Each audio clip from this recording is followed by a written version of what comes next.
Le DAF Fresh Morning, c'est 104.5 tonnes de bonne humeur. Tous les matins sur Urban FM. La meilleure radio de la capitale. La meilleure radio de la capitale.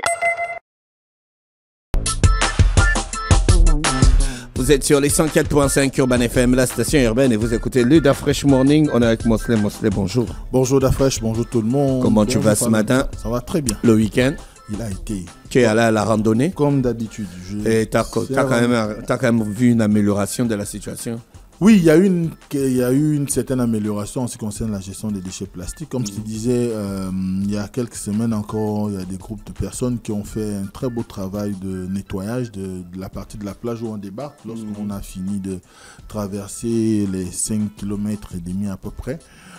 Et puis, c'est vrai que le stock est encore là parce qu'il faut trouver le moyen de les évacuer vers la route parce qu'il n'y a pas de moyen par la mer, donc par la route. Je crois que c'est ce qui peut-être devra permettre à ce que la NPN trouve une solution. Mais ce qui est sûr aujourd'hui, je n'ai pas vu les bouteilles de plastique traîner comme cela se faisait il y a un moment. Et je pense qu'il faut qu'on redouble d'efforts, puisque là, nous sommes dans la période estivale qui va entraîner évidemment beaucoup plus de randonneurs parce qu'il y a des gens qui y iront pour des pique-niques ou encore des possibilité d'aller se réjouir en famille, des retrouvailles et consorts. Donc, il y aura un peu plus de déchets qui vont peut-être être drainés par ces populations-là, mais il faudrait que désormais ça soit un peu plus encadré. Par exemple, pour les bouteilles d'eau, je pense qu'il faudrait peut-être emmener les gens à aller beaucoup plus avec des gourdes que d'avoir des bouteilles achetées en grande surface ou en commerce.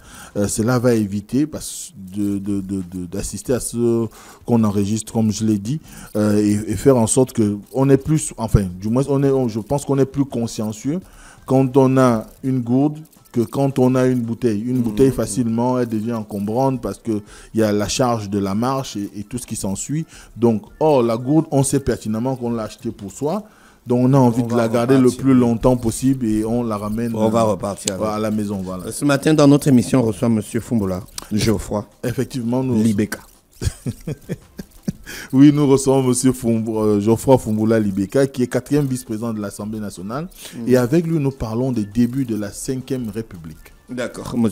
Fumbola, bonjour. Bonjour. Merci d'avoir accepté notre invitation. C'est toujours un plaisir de vous recevoir dans notre émission. Plaisir toujours partagé. Bientôt la fin de votre mandat, la transition au Parlement transitionnel. Exact, oui. C'est bon, l'expérience, ça se passe bien?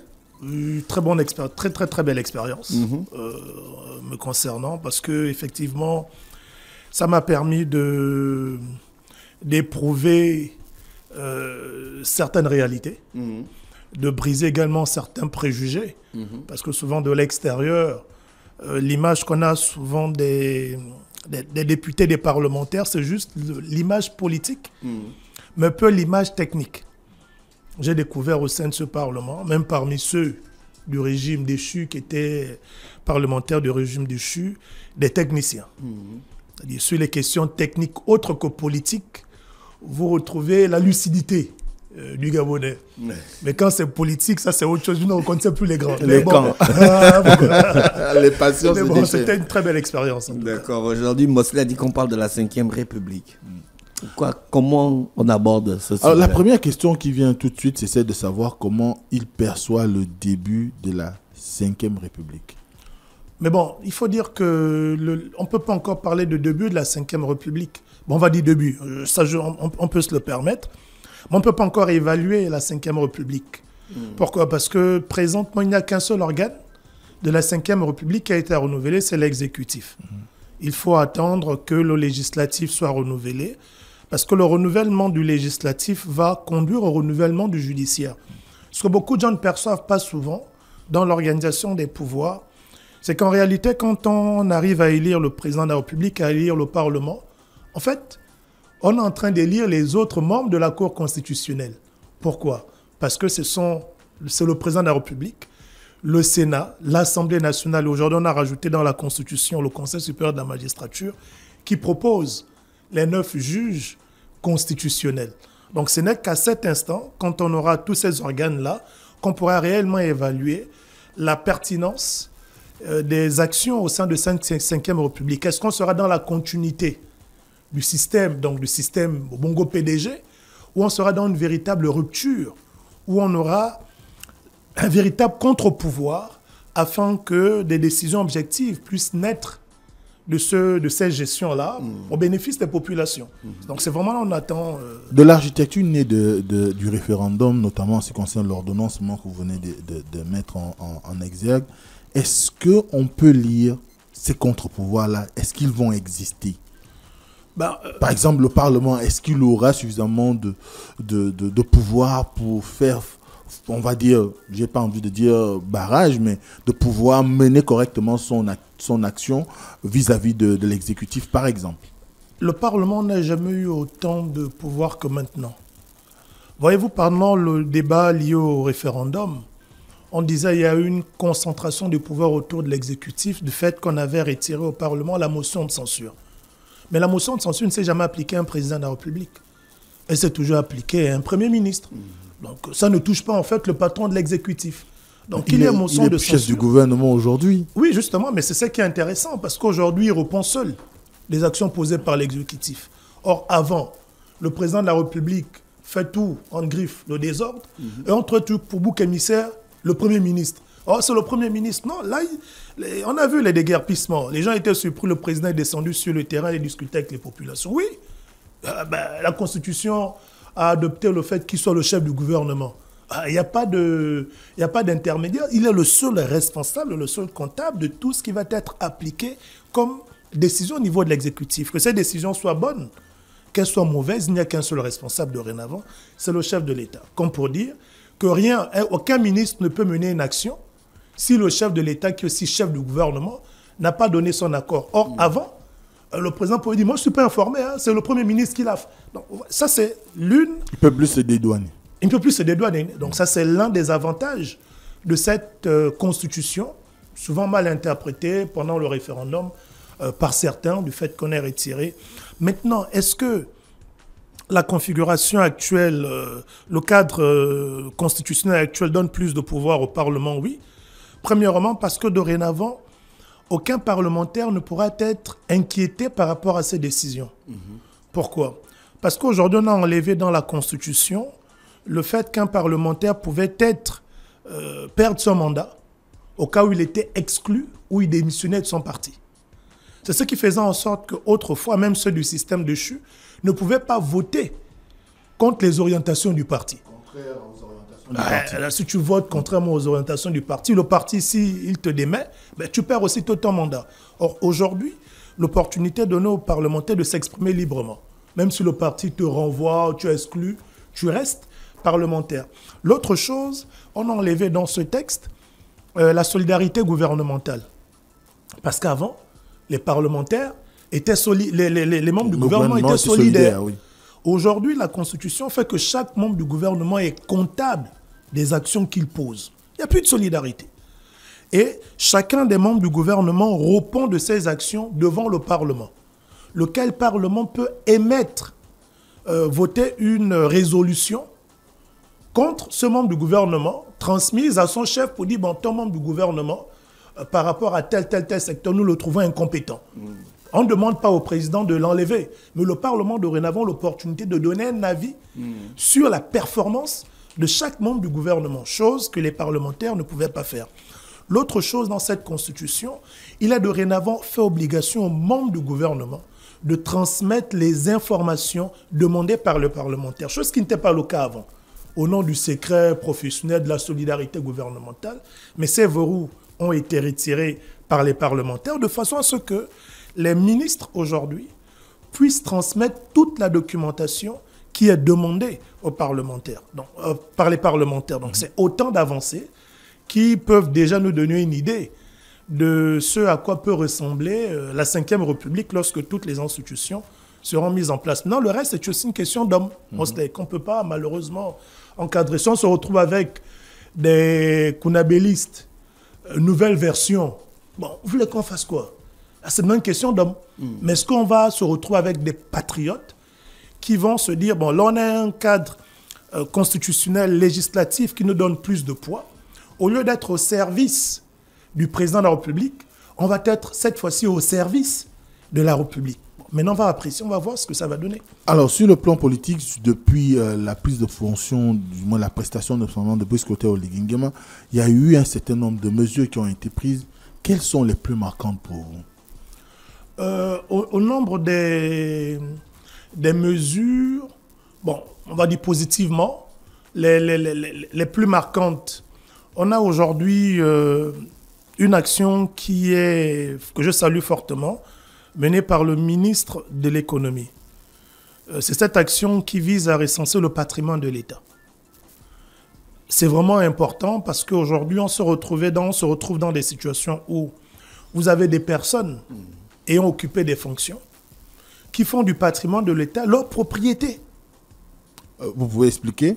Mais en fait, je prends un cas simple. Vous avez par exemple, en faisant le tour dans Libreville et avec des personnes d'un certain âge, mais ces personnes peuvent vous dire non, mais cet immeuble-là avant, c'était l'immeuble de l'État.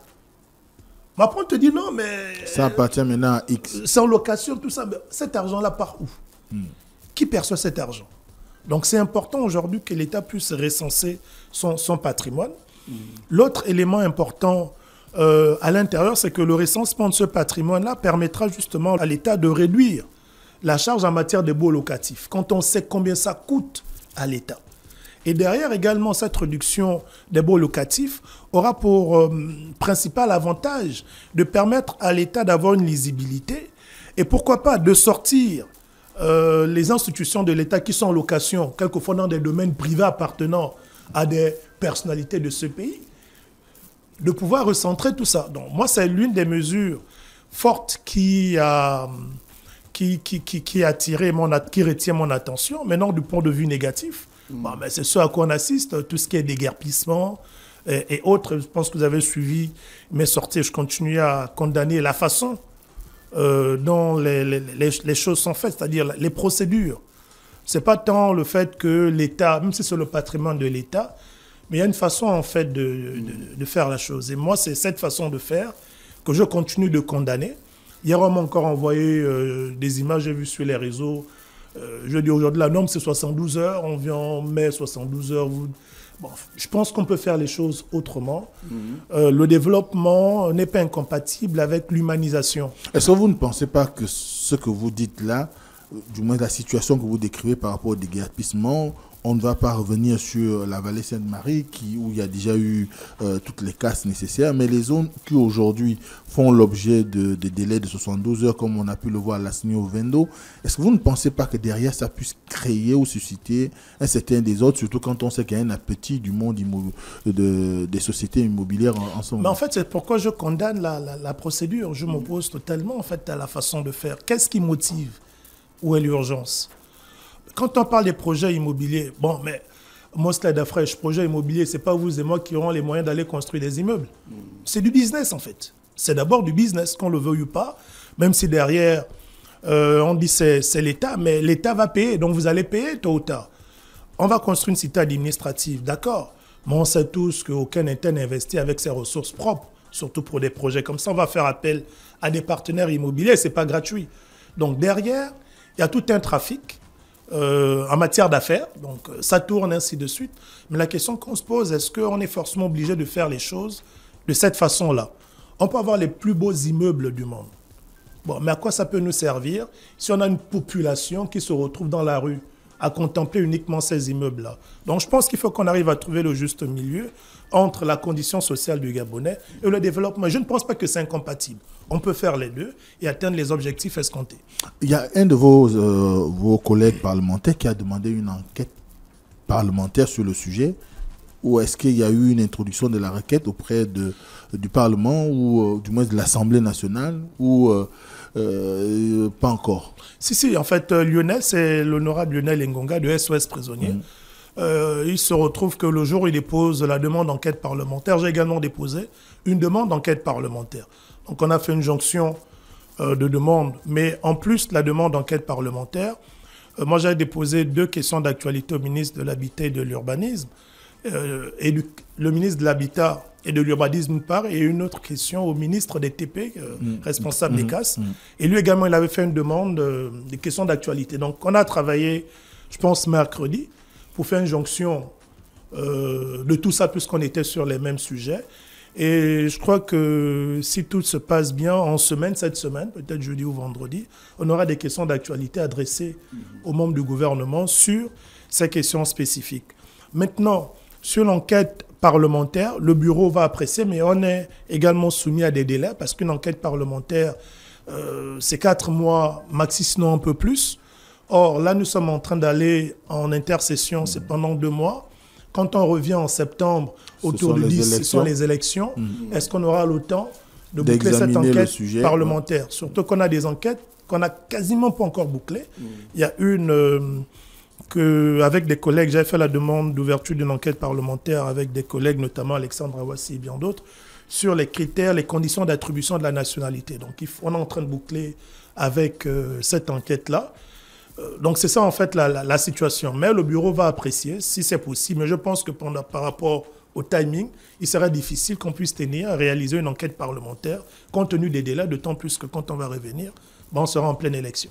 Alors, il y a une décision, du moins il y a une loi qui a été en examen. D'ailleurs, les députés, vous l'avez voté mardi dernier, donc la semaine dernière, notamment sur la modernisation de la vie politique en rapport avec la loi sur les partis politiques, qui fait quand même grincer beaucoup de dents.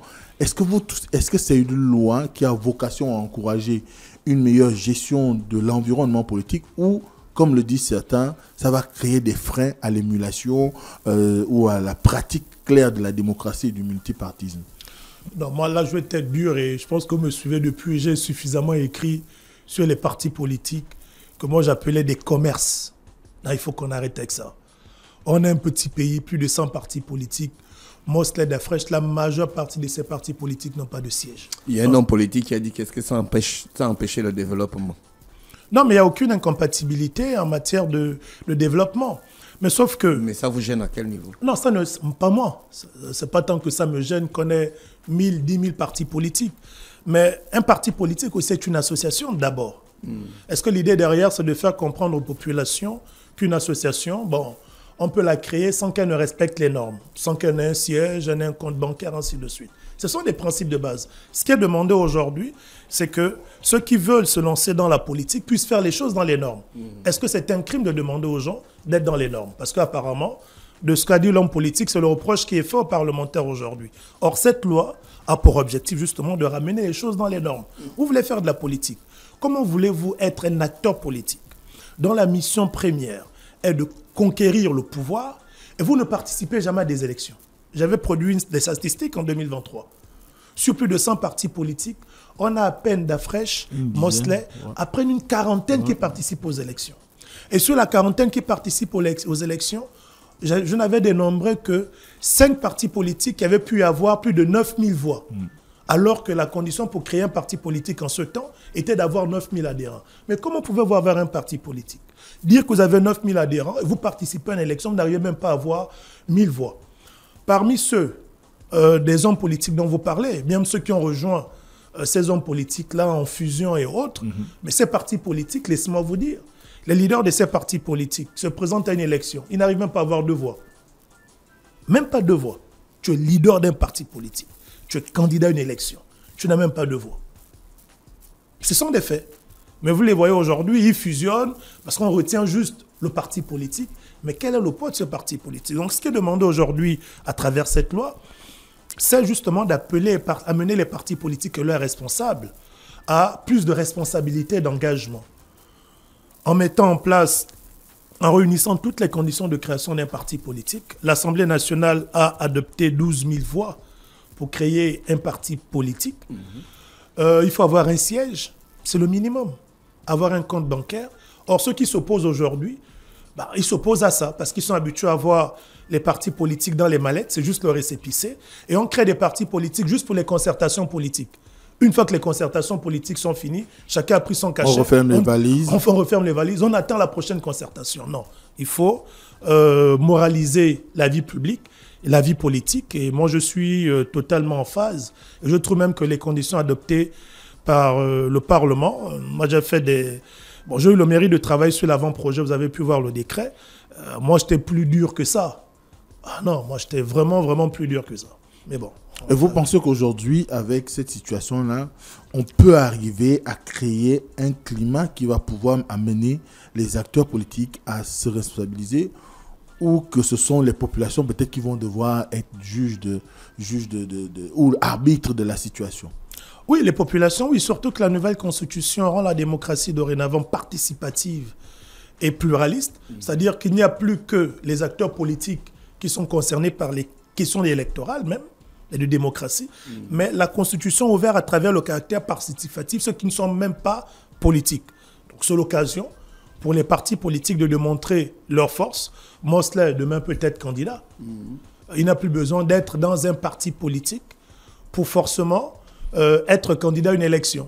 C'était le cas avant, mais sauf qu'on avait une autre connotation des acteurs politiques indépendants. Oui. Or là, ils sont reconnus dans la Constitution parce que la Constitution consacre dorénavant le caractère participatif à une élection. Donc on verra aujourd'hui entre les partis politiques et les candidats indépendants quels sont ceux qui ont vraiment une question de légitimité, parce que la politique, c'est quoi? C'est la conquête, c'est la recherche de la légitimité auprès des populations. Alors, il y a eu la perte de l'île Mbagné qui a ému une grande partie de l'opinion, et jusqu'aujourd'hui, le débat ne finit pas. Vous, comment vous entrevoyez la suite? Le débat ne finit pas, le débat ne pourra jamais finir sur l'île Mbagné. Parce qu'il s'agit quand même, on va dire, du patrimoine. C'est pour nous. Quand je dis c'est pour nous, dans le sens où nous on a tous grandi, dans notre esprit, l'île Mbagné, c'est l'île du Gabon. Voilà, on a grandi, c'est ça en fait, c'est notre patrimoine. Ça ne date pas d'aujourd'hui. La décision de la justice, la Cour internationale de justice de La Haye, elle est claire. On a identifié des zones qui nous reviennent de droit du côté de Mongomo et Bibine et autres. Et la Cour a reconnu la souveraineté de la Guinée équatoriale sur les îles Mbagné. Bon, il est maintenant question aujourd'hui de trouver un juste milieu. Mais il n'est nullement question, et ça je veux totalement m'opposer à ça, à ce qu'on se retrouve dans des concessions. On ne fait pas de concessions avec le territoire. Ça relève de la souveraineté. C'est d'une chose une. Soit les îles appartiennent à la Guinée équatoriale de façon définitive et le Gabon récupère ce qui lui revient de droit du côté de Mongomo et Bibine. Soit le Gabon garde les îles et la Guinée équatoriale qui a déjà investi du côté de Bibine et Mongomo garde cette partie du territoire gabonais. Mais il me serait, moi, difficile d'apprécier une situation selon laquelle Bibine, Mongomo, ce qui revient au Gabon, demeure Guinée équatoriale, et qu'à côté également, les îles Mbagné demeurent Guinée équatoriale.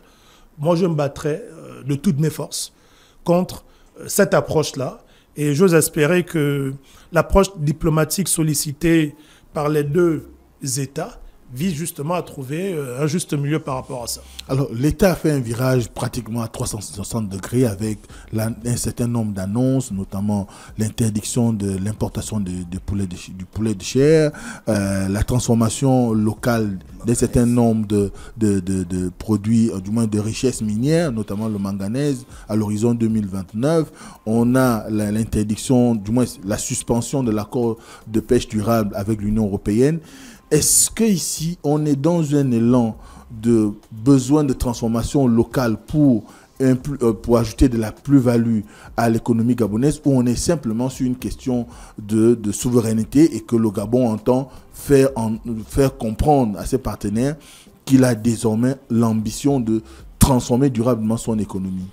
Non, mais je pense que derrière, ce sont des messages forts qui sont lancés à l'endroit des différents partenaires sur la volonté du Gabon de récupérer le contrôle de son économie, de créer une chaîne de valeur autour de ça. Parce que le thon, aujourd'hui, on en parle, mais on sait tous que le Gabon, les eaux gabonaises, constituent l'une des plus importantes réserves en matière de thon. Bon, vous avez des réserves, je dis n'importe quoi, qui vous produisent 10 000 francs par an, mais l'Union européenne ne vous reverse que 500. Mais comme nous, dans nos têtes, on est habitué à l'économie de rente, bon, on préfère avoir nos 500 régulièrement que de prendre le risque de pouvoir obtenir les 10 000. Donc là, aujourd'hui, avec toutes ces annonces que vous avez au niveau des mines, c'est important également, mais il ne faut pas seulement que ce soit des annonces. Quand on annonce également, on est face à un challenge. Il faut maintenant derrière qu'on mette les conditions pour qu'on ne paraisse pas ridicule après. On parle de l'interdiction des poulets de chair et autres. Ok, mais vous suivez l'actualité. Moi, ça fait pratiquement 2 ans, 3 ans que je plaide pour la situation d'un compatriote, Gervais Ango, qui investit au Sénégal. Oui. On connaît tous la situation. Il a perdu son Combien de fois je n'ai pas écrit au ministère des Affaires étrangères, au gouvernement, ainsi de suite, sur la situation de ce compatriote, en disant, et ça fait même l'objet de la toute première question d'actualité, vous avez suivi, lorsqu'on a commencé la législature de la transition, la question que j'avais posée au Premier ministre. Mais du début de la transition jusqu'à aujourd'hui, quelle est la situation? Je suis en contact permanent avec Gervais. L'État gabonais n'est même pas capable d'ouvrir un couloir pour ce compatriote qui a fait valoir son expertise au Sénégal. Ça coûte quoi l'État? De dire, voilà quelqu'un, compatriote, qui allait réaliser des choses extraordinaires au Sénégal. Bon, là-bas, nos compatriotes sénégalais se sont liés contre lui, parce que pour eux, assurément, il n'était pas opportun qu'un expatrié vienne réaliser. Mais quand vous avez un savoir comme celui-là, quand vous voulez en fait arriver à l'indépendance, à l'autonomie alimentaire, vous faites quoi? Vous faites revenir vos experts, vous donnez les moyens à ces derniers. Mais jusqu'à présent, donc moi, je me pose des questions entre les annonces et le caractère opérationnel. C'est bien de faire des annonces. Maintenant, derrière, quel est le mode opératoire mis en place pour matérialiser ces annonces-là? Je pense que l'un des gros signaux que l'État peut donner, c'est justement de mettre à contribution une expertise comme celle de Gervais, qui a déjà un savoir-faire, qui a été reconnu du côté du Sénégal, ainsi de suite. Bon, on est là, on observe, on attend de voir ce que ça va donner. Merci, M. Geoffroy Fumboula. Merci, Mosley, avec Geoffroy Fumboula ce matin sur les 104.5. Je rappelle qu'il est 4e vice-président de l'Assemblée nationale de la transition. C'est ça. Et qu'il était avec nous ce matin dans le cadre de la rubrique Urban Mosley qui traite des questions politiques. On vous remercie d'avoir accepté notre invitation. On vous souhaite de passer une bonne journée à l'écoute des programmes d'Urban FM. On se dit bye-bye. Demain, lorsqu'il sera exactement 7h, on se retrouve pour le Da Fresh Morning. Chers auditeurs, on se quitte avec le Da Fresh Morning, c'est 104.5 tonnes de bonne humeur. Tous les matins sur Urban FM, la meilleure radio de la capitale. La meilleure radio de la capitale.